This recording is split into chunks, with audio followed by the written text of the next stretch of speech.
Have you ever woken up from your deep sleep as if you have fallen from some heights? Have you ever experienced a kind of weird feeling as if you're flying away without any control? Have you ever experienced being in strange places with strange people around while you are in deep sleep? If the answer is yes, it only means that you are only gaining consciousness of your astral travel experiences during your sleep. To understand what is astral travel, please watch this video till the end and please subscribe to our channel to watch more and more videos. To understand what is astral travel, it is important to know about our own self. We are all aware of our physical body, which is visible to our eyes and tangible to our touch. We are also aware of our mind, though it is not visible to our eyes. Mind and brain are not one and the same. Mind is a function of the brain. If the brain is like the visible hardware, mind is like the invisible software that runs on the hardware. However, beyond the known body and mind, there exists a 7-layer structure of human beings. The first layer is composed of the physical body, which is visible and tangible. We are all familiar with this physical layer and the body. The second layer is composed of the etheric body or the energy body. It is made up of the finest form of energy. It is also known as etheric double, as it resembles the physical body. It is more like a photocopy of the physical body. It interpenetrates the physical body and extends few inches beyond the physical body. The third layer is composed of the astral body, which interpenetrates both the physical body and the etheric body. This body is also known as the emotional body, given the fact that all the emotions and desires originate and persist in this layer. The fourth layer is composed of the mental body, where all the thoughts, ideas, beliefs, values exist. The mental body interpenetrates the astral, the etheric, and the physical bodies. The fifth layer is composed of causal body, which acts like a template, accumulating all the impressions acquired by the soul in various incarnations. When human being dies, first the physical body decomposes and then within a day or two the etheric double disintegrates. The third body, the astral body, which is the body of desires and wishes, persists for a longer time before it gets disintegrated. It could take few days or weeks or months or in some cases years for the astral body to disintegrate. It depends on the degree of spiritual evolution of the incarnated soul. After the disintegration of astral body, the mental body starts disintegrating. As in the case of astral body, the pace of disintegration can span between days to years. The first 4 bodies, the physical, the etheric, the astral, and the mental bodies undergo death, but the higher 3 bodies, namely the causal body, the buddhic body, and the spiritual bodies, are permanent. They don't get destroyed or disintegrated. Each of these bodies have a consciousness of its own. Corresponding to these bodies, there exist 7 planes of existence with the name similar to the bodies, like the physical plane, the etheric plane, the astral plane, the mental plane, the causal plane, the buddhic plane, and the spiritual plane.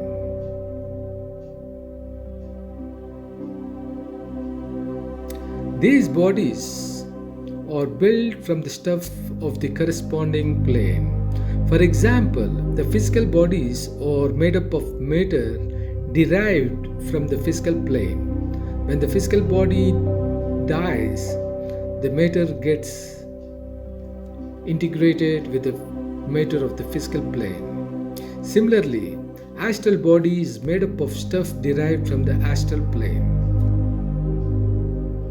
Each plane differs in terms of degree of fineness of the energy and the vibrational frequency.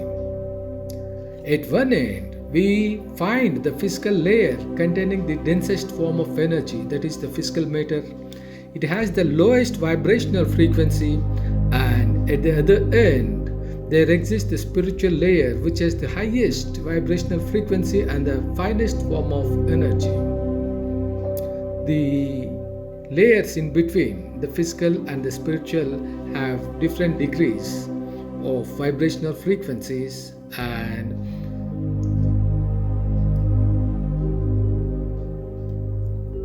energies.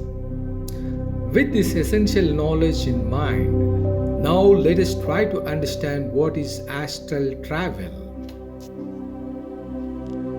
Every time we sleep, the body undergoes temporary loss of consciousness with all the sensory organs partially withdrawn.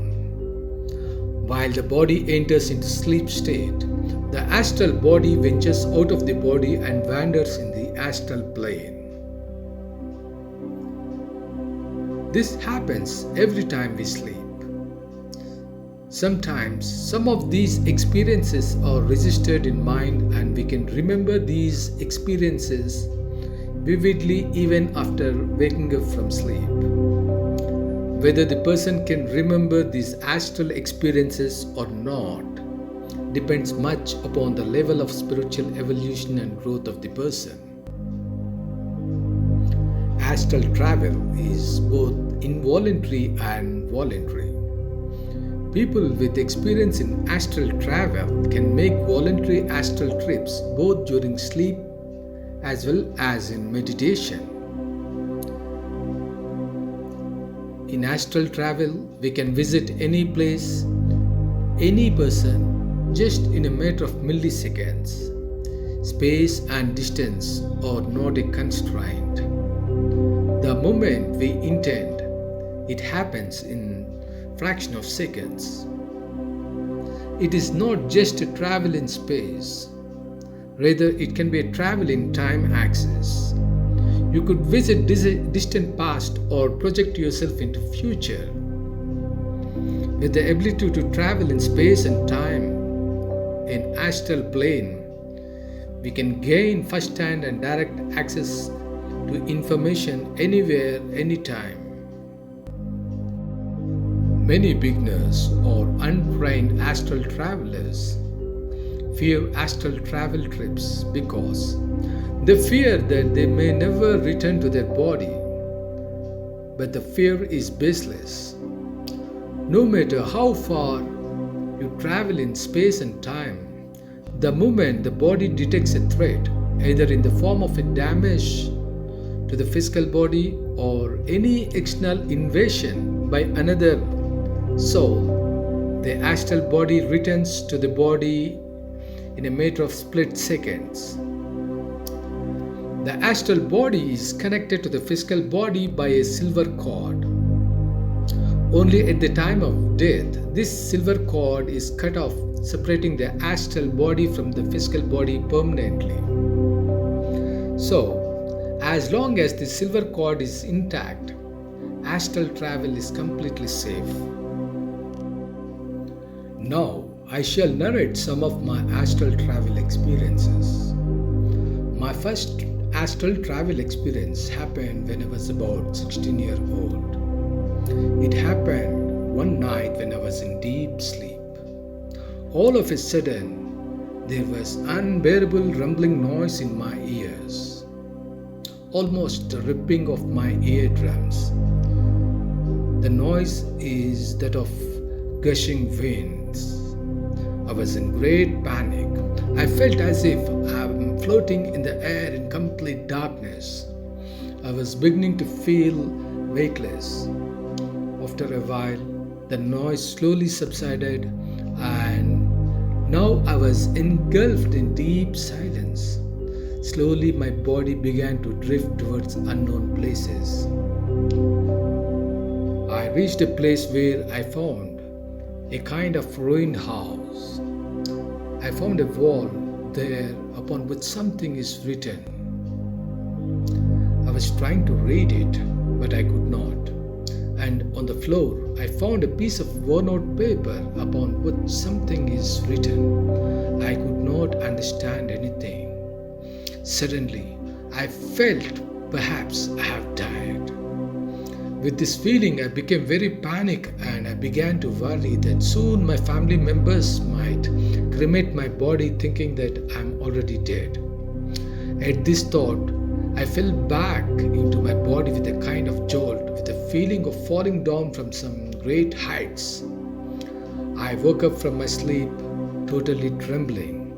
I was so terrified with this incident that every time I used to go to sleep, I used to pray God that this kind of experience should not get repeated. But God did not respond to my prayers.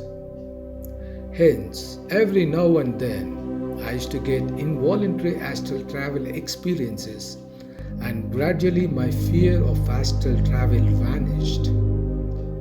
As I got used to this kind of unusual experiences, I grew up with many astral travel experiences. When I was a student, when I was in hostel, I used to go home regularly to visit my parents. I used to visit many of my relatives at their home, and so many such experiences, all during the astral trip episodes.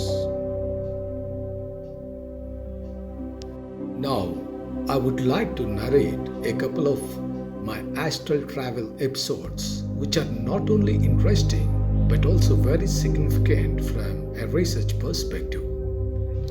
One night, as usual, my astral body got separated from my physical body and started floating in the night sky dotted with shining stars. It was quite a peaceful moment. I was wondering what to do.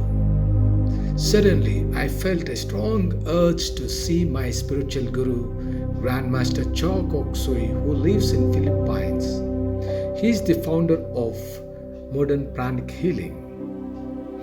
Within a fraction of seconds, I found myself hovering over a wooden staircase leading to the first floor of a house, where perhaps Master Che Kok Sui lives.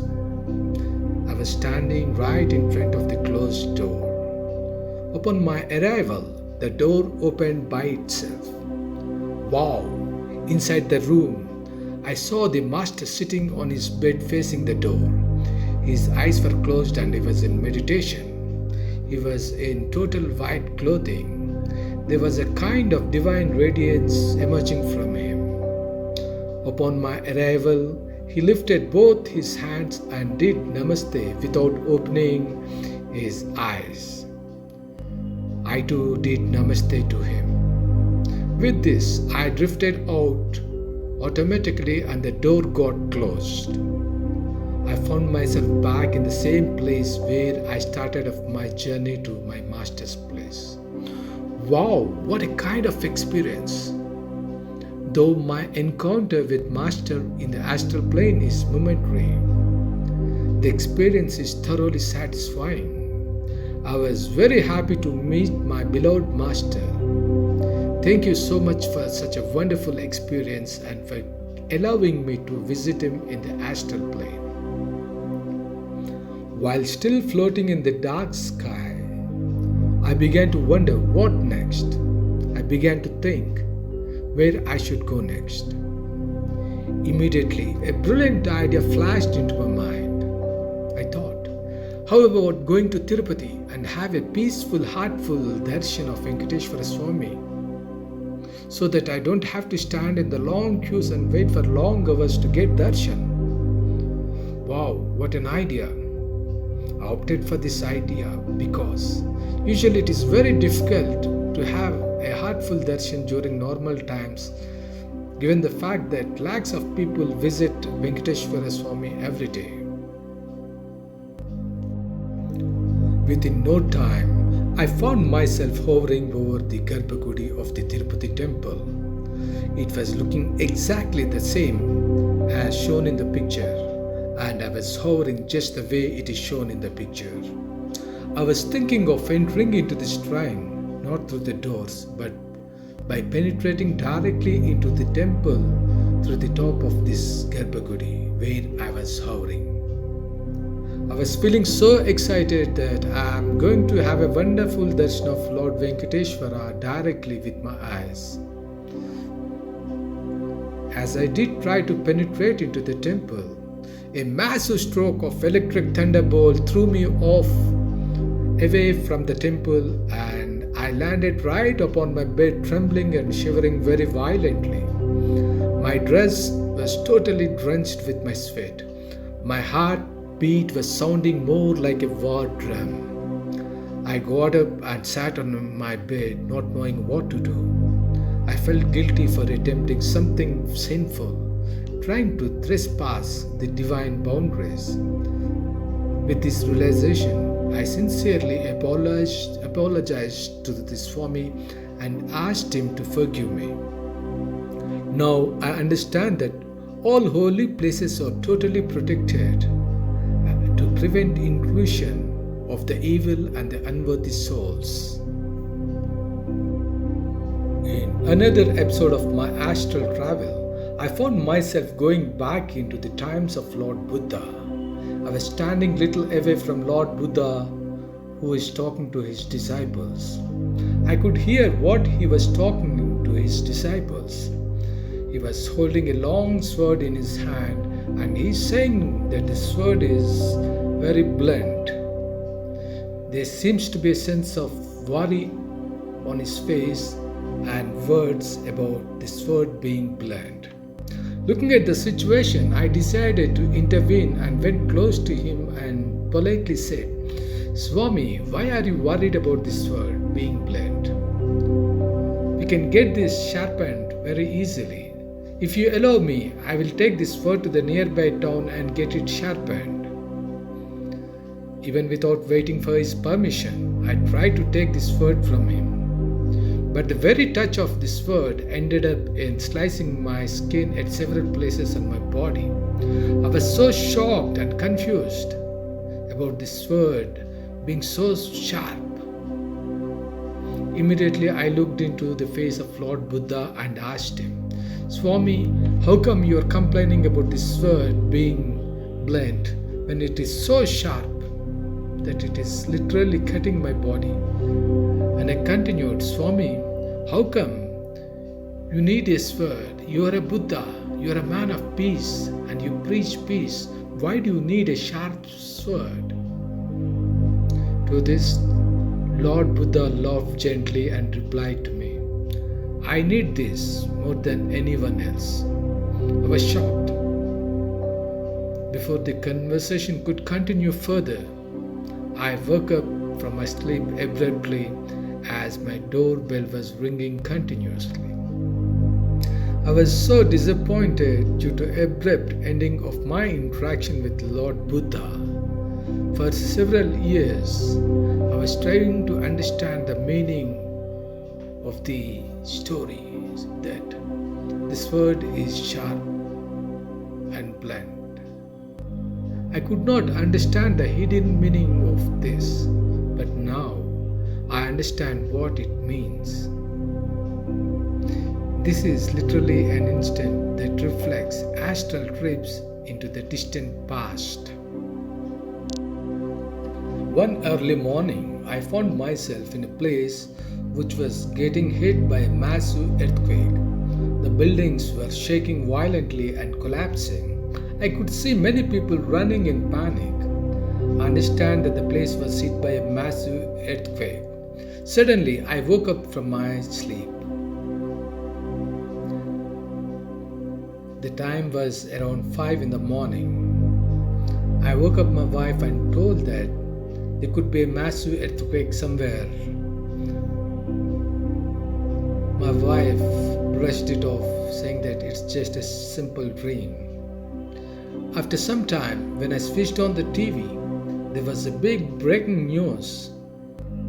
Indonesia was badly hit by a massive earthquake, and the time of incident was reported to be exactly the same when I witnessed the earthquake myself on my astral plane.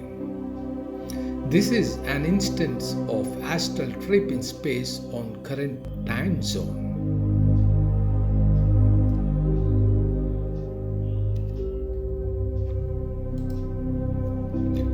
In my next video on the subject of astral travel, I will teach how to do astral travel and become an experienced astral traveler.